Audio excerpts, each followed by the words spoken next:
چاہے وہ مسجد علی ہو، چاہے مسجد اقصی ہو، چاہے مسجد عالمگیر۔ کیوں؟ جب عاشق اپنے محبوب کی شان بیان کرتا ہے تو ایک عاشق کے سینے سے نکل کر دوسرے عاشق کے سینے منور ہوتے ہیں، ایک غلام کے سینے سے نکل کر دوسرے غلام کا سینہ منور ہوتا ہے، روشن ہوتا ہے۔ اس لیے ہم انتظار کرتے ہیں کہ ان کے سینے میں جو نور مصطفیٰ ہے وہ کوئی معمولی سا نور نہیں ہے، وہ کوئی معمولی محبت نہیں ہے۔ ہم جانتے ہیں جو آگ میں جلتا ہے اسی کے پاس جانا پڑتا ہے۔ ہم ٹھنڈی میں آگ اس لیے جلاتے ہیں تاکہ ہم بھی اس سے فیضیاب ہو سکے، ہم بھی اس سے گرم ہو۔ اور معراج مصطفیٰ سننی ہے تو کسی عاشق کے منہ سے سنیے، بے شک بے شک، کیا بات ہے، تب اس کا مزہ ہے، بہت خوب، تب اس کا مزہ ہے۔ اور دوسری بات یہ کہ معراج مصطفیٰ صلی اللہ علیہ وسلم، یہ معراج کا معنی، معراج کا مطلب، یہ کیا چیز ہے؟ معراج کہتے کس کو؟ سفر معراج تو حضرت بیان کر دیں گے۔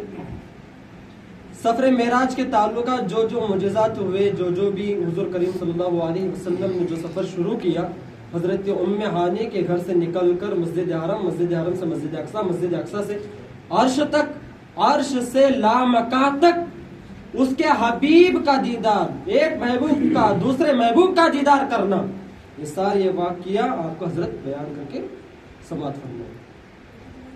میں معراج، یہ جو لفظ ہے معراج، اس کے بارے میں کہنا چاہتا ہوں۔ آج ہم بیعت کرتے ہیں کسی پیر کے ہاتھ میں اور ایک آگ لگ جاتی ہے کہ جب کوئی مرید دور کا ہوتا ہے، اگر وہ کسی گاؤں سے آ کے بیعت کرتا ہے پیر کے پاس میں، اور بیعت کرنے کے بعد سفر لمبا ہونے کی وجہ سے اگر وہ پیر کو دیکھ نہیں پاتا، اگر وہ پیر کا دیدار نہیں کر پاتا، تو اس کے سینے میں ایک آگ جلنے لگتی ہے کہ کاش میرے مرشد کا مجھے دیدار ہو جائے، کہ کاش میرے پیر کو میں یہاں روبرو دیکھوں، کہ کاش میرے مرشد میرے سامنے آ جائیں اور میں ان نگاہوں سے ان کو دیکھ لوں۔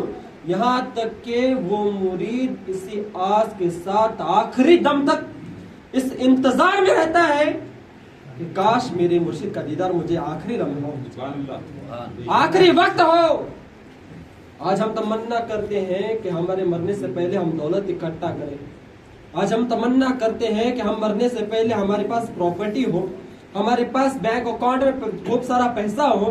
ہم آج تمنا کرتے ہیں کہ ہمارے پاس اچھا بنگلہ ہو، اچھی گاڑی ہو، ہمارے بچوں کا فیوچر کے لیے ہم جمع کرنے کے لیے سوچتے ہیں۔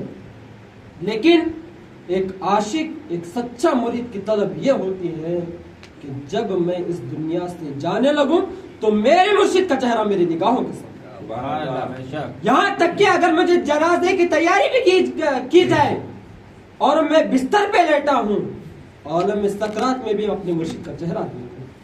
اور اتنا ہی نہیں، مرید کی طلب وہاں پر بھی ختم نہیں ہوتی، جب قبر میں لیٹایا جاتا ہے تو مرید کی خواہش یہ ہوتی ہے کہ جب میں دیکھوں تو اپنے مرشد کا جلوہ اپنی قبر میں دیکھوں۔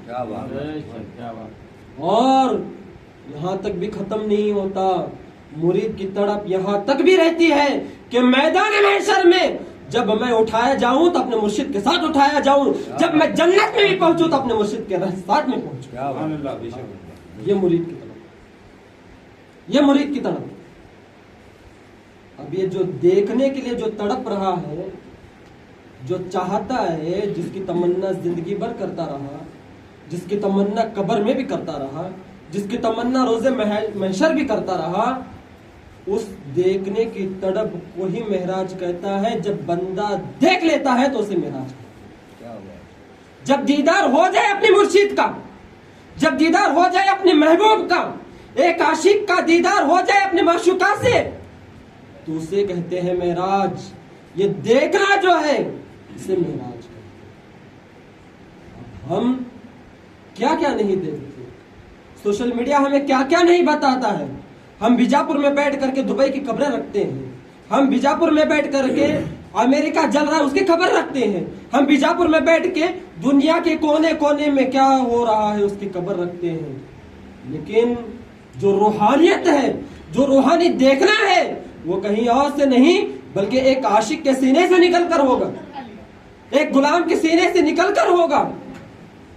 وہ دیکھنا اور ہے، سوشل میڈیا پر دیکھنا اور ہے، سوشل میڈیا پر بیانات تو بہت ہیں, سننے کے لیے بہت ہیں,